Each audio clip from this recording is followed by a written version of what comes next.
To another Tech Tuesday. Thank you all so much for joining us. As you know, these Tech Tuesdays are the goal of them is to present tools and tricks and different technology in order for you to accomplish your work effectively and efficiently. We've got first off Mr. Tom Lister, Associate Director of IT. He's going to be talking to us about some different mass mailing tips and things that we can utilize so that way we can send out those email blasts and not get put into what I had another coworker call email jail. So, Tom, if you're on, I'll let you kick it off. Good afternoon. My name is Tom Lister, Associate Director with AgriLife IT, and thanks to Dr. Hale and Lindsay for inviting me to come to Tech Tuesday and discuss some bulk mail. Now, I'm going to approach it more from the standpoint of the why you're getting blocked. I do have a mention of the tools that we recommend towards the end of the presentation. However, I'm trying to educate people on why these things are occurring and some of the repercussions, because in some cases they can be quite severe and pretty dramatic. So without further ado, let's move on. So what I wanted to do was break the presentation up into pieces and talk about the components of bulk mail and then what happens to the actual bulk mail as it is either sent or received by a platform. And then we get to the bulk mail options. That's the services, the commercial services that are available to actually send out an email. And then if I got a little extra time, Lindsay, I wanted to sneak in our phishing report capability. I know in the past we've been doing a rather manual method on how to report phishing, but the new Outlook interface has made that really simple. And I just wanted to bring that to the forefront because I know we've had a lot of phishing attacks recently, and everyone's doing great, by the way. We're getting more questions than we ever had before on people saying, hey, is this legitimate email? And I would want to emphasize that right now. If you ever have a question, or if you have a doubt about an email you receive, do not hesitate to ask anybody in AIT. You can forward the email to them, you can take a copy of it, whatever, but you can file a ticket and make the question. But if you have a doubt, please ask us because we're more than happy to help with that kind of thing. All right, let's move on. So just to make sure that I'm on the same page with everybody, I go through a simple definition to make sure I understand what's going on. And in this case, for bulk mail, we're sending a single email message to a large group at once. Typically, the messaging inside of that email is going to be some marketing information, an invitation, a newsletter, more than likely in most cases for extension newsletters. Big distinction to me on bulk mail is that it's something that I typically have signed up for and it's something that I expect to arrive. Whereas you have the evil twins of the phishing attack or a spam or junk that arrive unsolicited and unwanted typically. So one you want, the others you typically don't. So with any email, you have to have a message and you have to have an address. So in this case, with a bulk mail, instead of simply going to one mail, we're going to many email addresses. We call that the distribution list. And a distribution list can be further described as whether it is an internal messaging distribution list, which would be, in our case, all AgriLife email addresses. Or it could be an external messaging, which has nothing but Yahoo, Google, AOL, Verizon email addresses. And then there can be combinations that include both internal and external. And 99% of the time we're seeing these blocks that are occurring are going to all external email lists or distribution lists, excuse me. So we actually have the message, we actually have the mail list. The final component of that is the actual platform that you want to send that email on. In this case, AgriLife utilizes Microsoft Exchange for our email platform. Microsoft Exchange does fully support internal bulk messaging. Example of that would be the director's newsletter. It's sent out using the internal distribution list and the AgriLife email platform. So fully supports internal, has no problem with that. However, on external, distribution list or external bulk mail, Exchange support on that varies, and it's not very good. And I'll explain to you in a little bit why that is. So moving on. So what impacts the actual bulk mail when it's being sent to an external address? I'm going to focus on nothing but external because that's where we're having some issues. The internal, as I said before, is fully supported. But if we go to an external, that's when everyone's running into the problem. And what we see is that, and if there's any questions, y'all let me know, okay? Didn't mess y'all up on that, did I? Good, okay. Microsoft Exchange has what are called rules and procedures that they apply to any outbound mail. They use these rules and these processes to monitor the outbound mail. And these rules are in place to combat the ever-increasing spam and phishing attempts that we're seeing all over the place. So based on those rules, if the system detects a significant number of the same message being sent within a certain period of time, this can trigger an automatic review by Microsoft. Now, you can't see me, but I was putting my fingers up and putting the little quotes in the air when I said significant and I said certain, because it's not really well defined what a significant number is to Microsoft. They don't typically publish what is going to be the triggering of a review. They don't want you to know what that is. By the same token, they don't typically publish the period either. Now, by default, it seems like most sending services or email services utilize a 24-hour period. Some of them a little bit less. It just depends on the different services. But in this case, if it detects a significant number of the same message being sent within a certain period, it's going to trigger what's called a review by the Microsoft system. And what does that review mean? Well, at a minimum, the review is going to trigger a Microsoft block. And that block is going to stop the remainder of the bulk mail from being sent. So what that means is if you trigger a bulk mail, I'm going to call it episode, and it triggers a review, that review is going to stop at that point when it detects it. Whenever you reach that limit, it could be 40, it could be 50 emails, the same email going out. Whenever you reach that plateau, it's then going to trigger this review, and the Microsoft's email platform will actually stop sending the remainder of the emails. That's part of their rules and procedures of outbound mail. Okay, some of the bulk mail was sent, but it's safe to assume that all of it was not. Okay, additionally, the sending account that sent that bulk mail will itself be blocked.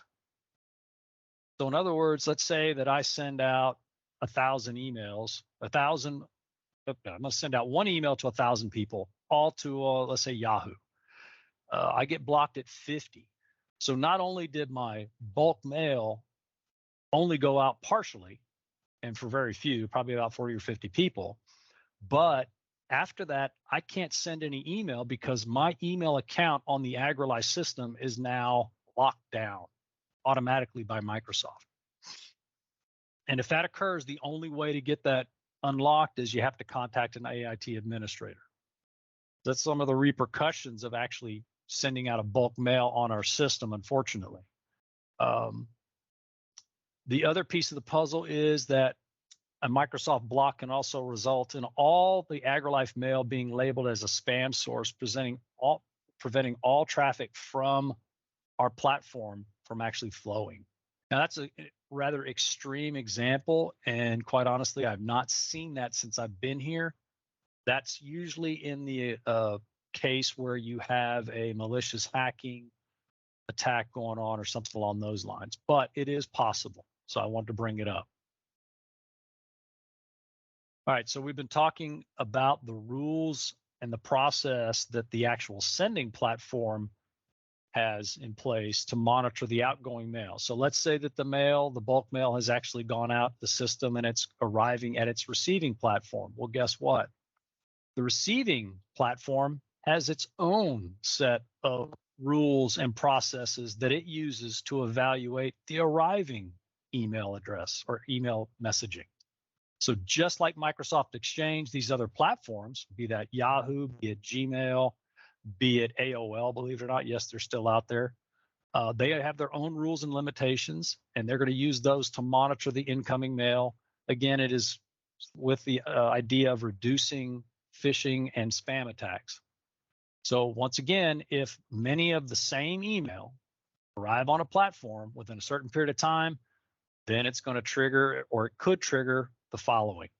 A specific email can be labeled as spam. So if you're sending a message to somebody, you're broadcasting your bulk mail, you do not want it to arrive at this other platform, and then they call it spam, and guess where it goes? It automatically goes into their spam folder. That same email, let's say that I send 50 emails out to Yahoo, and Yahoo on the third one says, okay, this is spam.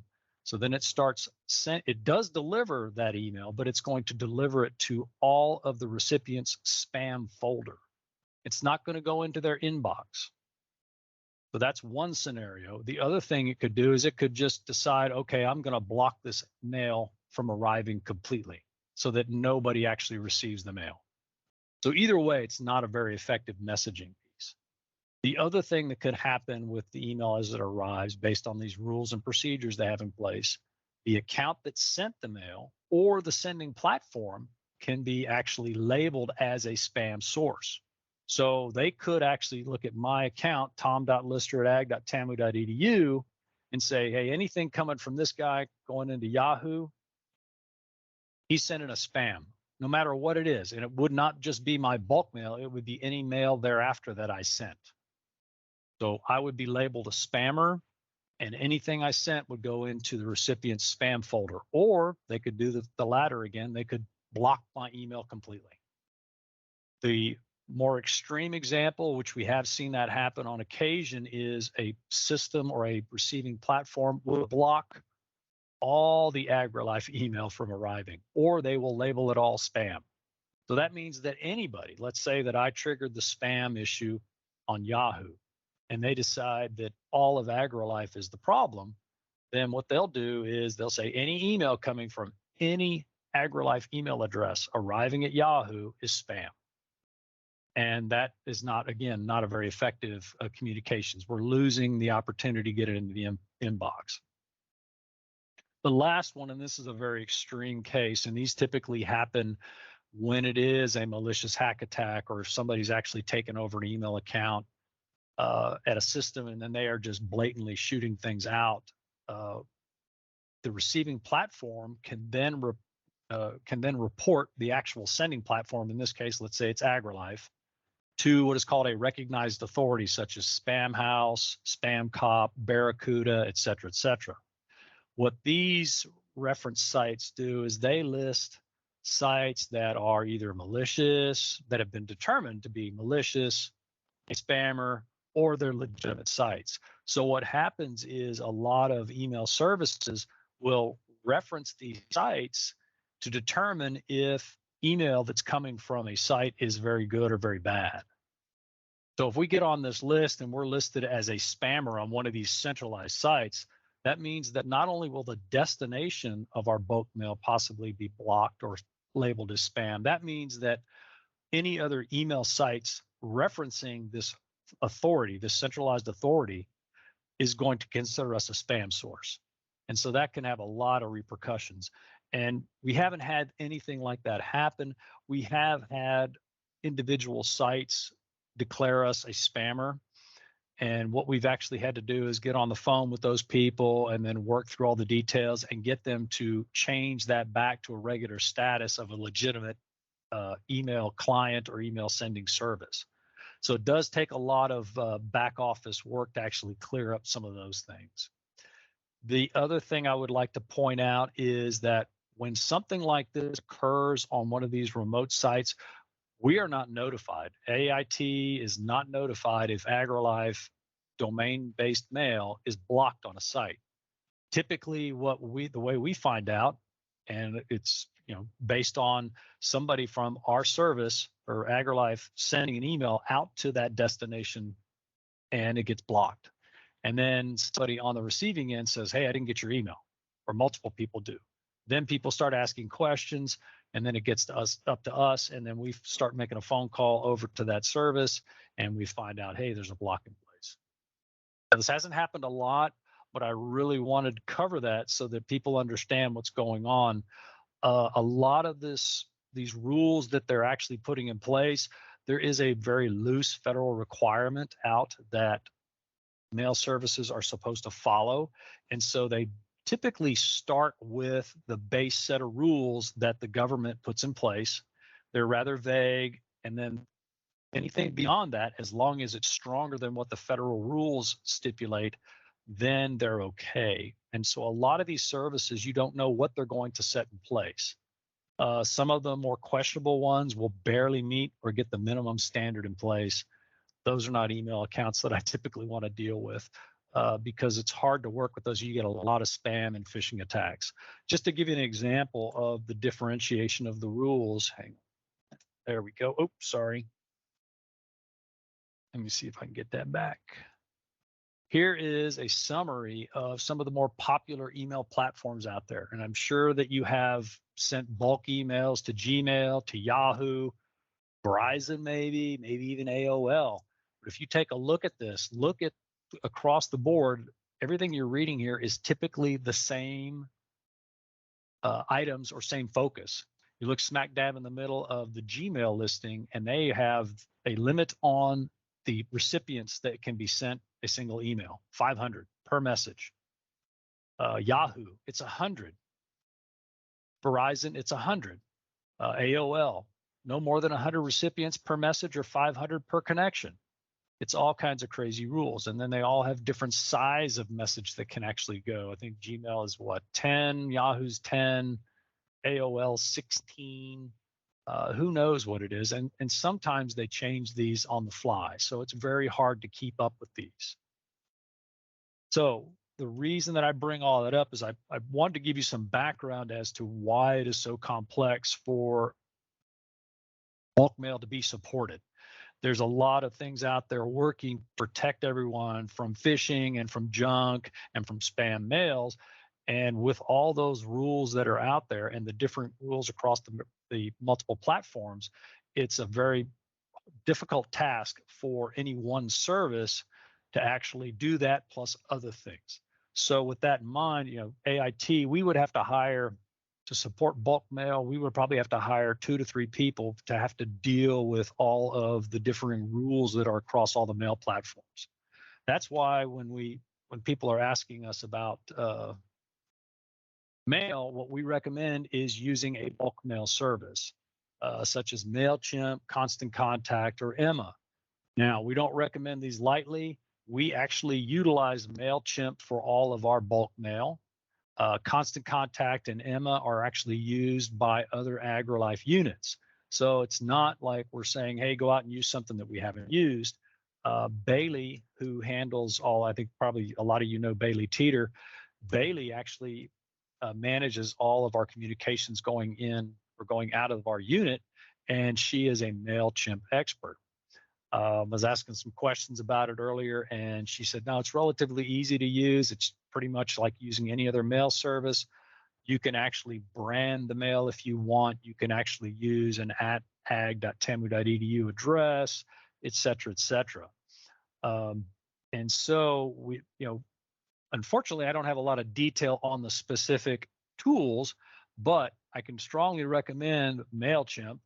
And then Constant Contact and Emma, I can actually get you in contact with the units that actually use those if you have any questions about those particular tools and how well or how effective they may be. So before I move any further, I wanted to find out if anybody has any questions so far.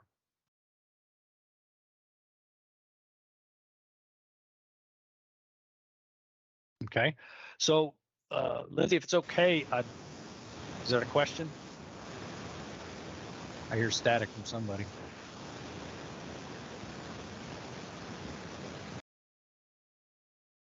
I think we can move on, sir. Okay, all right. So real quick, I wanted to talk about how to report phishing, because before we did a very antiquated way of doing that, which was we'd call somebody up and they'd say, hey, I think I got a phishing attack. And so we want them to report that, and they would literally have to right click on the mail, save it to their desktop, open up a new mail, drag and drop the saved file into the mail, and then type in an email address and send it in. We don't have to do that anymore. Outlook has actually improved their interface rather for the better for once, quite honestly. And in this case, what this is going to do, it's an animation that's going to show you how to actually go through it. So pay attention if you can right now. And it's going to end up taking and they've opened up this email. It's up from 4imprint, and they want to report this as spam. So here's the actual demo of it. You just go up to this piece right here, select forward as an attachment, and it's going to create the email and actually put that email in as one message in as an attachment, and then you simply enter in the report-spam@ag.tamu.edu. Much, much simpler than having to right click, save, drag and drop, et cetera, et cetera. That's one method. The other method is actually a little bit more extreme. It's let it play for you. And it's going to actually use the report message in the upper right-hand corner, and you can actually either show it as junk or you can say it's phishing. And you say, don't show me the message again, click report. And what this does is this actually sends this directly to the Microsoft system itself. Okay. The first one, where we did report-spam@ag.tamu.edu, it actually goes to our administrator and he deals with it in our system. But when you actually do this other method, this one we just viewed, it actually sends it into the Microsoft system where they automatically catalog it and start a counter on that specific message or that sender, and they start tracking them. And it's very, very effective at detecting or keeping track of these. And if ultimately, as they get more and more of those reports, then they automatically will either tuck them into spam or they'll block the messages completely. They're pretty good about it. Yeah, just to expand on that as well, from the email standpoint, things that we encounter over here in Office of Data Accountability is we do have a lot of help desk systems where we have to systematically send out emails. So we get an email up through a help desk system, and then we'll reply to that email. What's the system that's actually generating that email? So we're not actually physically typing in an email address into an email application, into our Outlook email application and sending out that direct email. So it's the system that's generating it from our help desk component per se. Well, email servers are so sophisticated today that they recognize that. Some can recognize that and immediately identify that as spam because they see that it wasn't manually typed up by someone, that it was system generated per se by some form of component. And Yahoo, SBC Global are horrible at that. They will actually block that almost every single time. And a lot of times we have to physically manually send out that email for that reason. So there are a lot of reasons, as Tom was clarifying, that there are so many reasons. And there's so many different levels of way that these are being blocked at the server level, at the organization level, such as, again, AgriLife may have filters built into our internal systems in order to block the spam. And then also at the email application level, right, at the individual level. So even the individual who had maybe spam filters set up on their email application could be the reason that that SBC Global email was being blocked. So again, you have multiple filters that you have to get through in order even to make it to an inbox. So we encounter that all the time with ours. But just my little feedback from the ODA side, because we deal with that very much all the time as well. If you ever have any questions, you can contact me directly, or if you have to submit a ticket or have any issues along those lines, here's the contact information. You can email us. You can actually call us on the phone. You can even chat with us online if you want. So any questions? It looks like we had one in the chat. Somebody uses an A&M listserv to manage a mailing list that they've had on their webpage for years. Is there a way to forward the contacts on their listserv to a MailChimp account? Oh, thanks, Alexander. Great, great.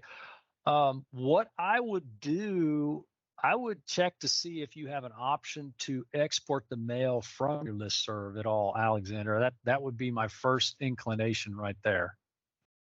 I really don't know. It depends on the specific listserv as to what functionality that you have available to you and how you can actually get the contact list out. Hopefully that helps. And if you could provide the specific listserv, I might be able to find out a little more detail for you. Anybody else? Again, I saw the label, Lindsay, the other day, and I really wanted more to focus on explaining to people what happens to the email when it actually is sent and received. Because my catchphrase, just like you're talking about, what did you call it? Going into jail, it goes into mail jail or whatever. I call it they get you coming and going, because there's rules that are fighting you for the email when it's going out from our system.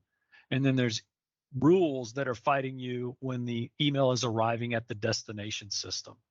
And so to navigate such a complex set of rules and keep up with them, really a commercial service is the best route and is going to be the least frustrating method of doing that. Now, I've heard of a couple of people have gone and they've figured out some of the parameters, and they figured out, okay, I can send 100 or 200 emails every 24 hours. And they literally will sit there and if they got a mailing list of 1,000, they'll do it over 5 days. And if that's what you want to do and you figured that out, great. But if you are interested in the services, again, MailChimp, Constant Contact, and Emma are top of the list.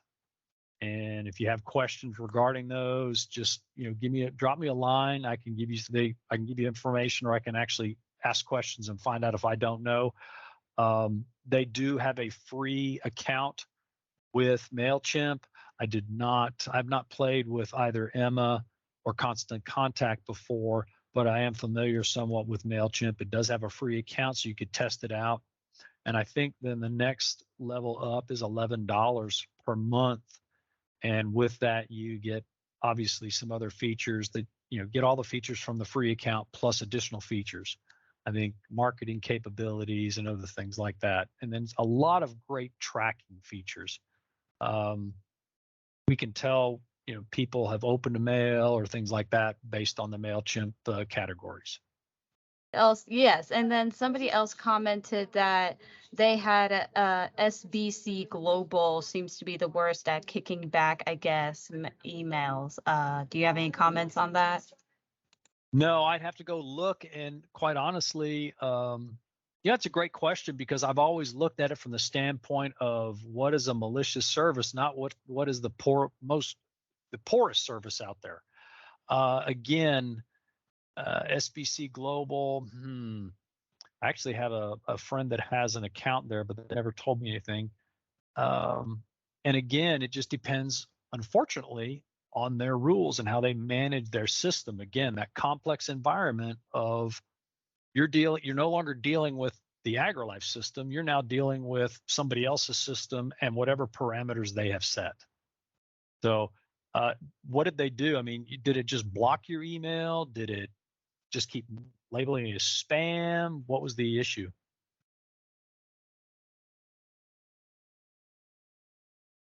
I guess we'll wait for Katarina to maybe respond that it blocked it. Okay. It blocked it. Okay. There are some other techniques. If you go out and you Google how to avoid spam and block filters, there are some techniques. Typically, was the email sent from @ag? Was it an @ag email, or was it from, say, Google or Yahoo? Because Google and Yahoo, if you send bulk mail from Google and Yahoo or some of these other free type of accounts, that's going to count against you. What a service typically does, a receiving service does, is they evaluate an email based on some certain criteria. When they start seeing the same email coming in multiple times to their platform within that specific amount of time, then it starts this tickers like, oh, okay, what's the sending address? Is it a legitimate address like @ag.tamu.edu, or is it a fly-by-night Hotmail, Gmail, Yahoo account? And if it is one of the free accounts, less legitimate, it's going to be more suspect to them than coming from a legitimate domain such as @ag.tamu.edu or tamu.edu.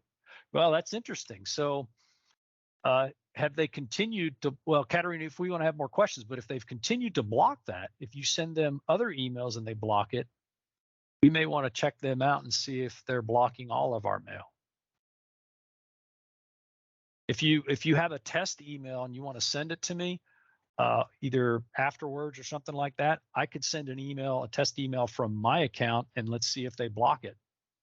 And if that's the case, then we may need to check them out.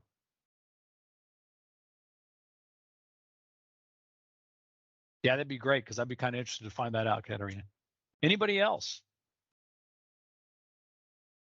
Sounds great. Thank you. All right, Lindsay, I'm probably running out of time here. I didn't mean to go 30 minutes. And I know Brian's got quite a bit to cover. But again, anybody, if you have questions, feel free to just shoot me an email, call me up on the phone, whatever. I'll be around, and I'll be more than happy if I don't know the answer to find the answer for you. Wonderful. Thank you so much, Tom. I really appreciate your time and giving us the background of why our mail can get blocked when we try to send out mass mail, but to be able to have a couple of services that IT recommends and can definitely give the stamp of approval that these are good services to use is always wonderful to have. So thank you so much for your presentation.